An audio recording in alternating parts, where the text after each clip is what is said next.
Hi friends, எல்லோரும் எப்படி இருக்கீங்க? நாங்கள்லாம் ரொம்பவே நல்லாயிருக்கோம். நீங்கள் எல்லோரும் நல்லா இருக்கீங்கன்னு நம்புகிறேன். என்னோட சேனலை சப்ஸ்கிரைப் பண்ண எல்லாருக்குமே ரொம்ப ரொம்ப நன்றிங்க.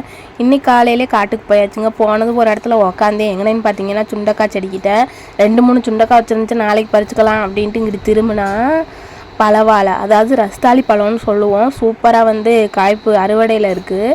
அதாவது ஒரு 2-3 நாள் போனால் சூப்பராக பழுத்துரும். அப்படியே பார்த்தீங்கன்னா மாட்டுக்கு 5-6 புல்லை அறுத்து கொண்டு போயிடலான்னு நினச்சேன். அறுக்கவே வேண்டாம், படிச்சுன்னு பிடுங்கணும் அப்படின்னா வந்துடும்.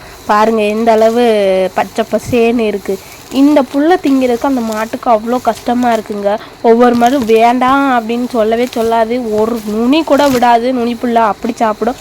ஆனால் எங்கள் மாடு பார்த்திங்கன்னா மோந்து தான் பார்க்கும் நுனி புல்லையே. அப்போ பாருங்கள், இன்னும் இந்த ஒரு நல்ல புல்லே திங்க மாட்டேங்குதுன்னா இன்னும் மேலே உள்ள நல்ல புல்லெல்லாம் திங்குமா? காஞ்ச புல்லெல்லாம் நினச்சி பாருங்கள். காஞ்ச புல்லெல்லாம் மோந்து கூட பார்க்க மாட்டேங்குதுங்க. இந்த புல்லே மோந்து பார்க்குது வேணாங்கிற மாதிரியே. இந்த மாட்டை என்ன பண்ணுறதுன்னு தெரில. இல்லை அதுக்கு எதுவும் வயிற்றுக்குள்ள பிரச்சனையான்னு தெரில. உங்களுக்கு எதுவும் தெரிஞ்சிச்சுன்னா கமெண்டில் சொல்லுங்கள். அப்புறம் பார்த்தீங்கன்னா இந்த புல்லை நம்மளுக்கு போட்டாலும் போட்டுருவான்னு அங்கிட்டு திருப்பி வச்சுக்கிச்சு மூஞ்ச. அப்புறம் கூப்பிட்டதுக்கப்புறம் திரும்புது பாருங்கள் ஃப்ரெண்ட்ஸ்.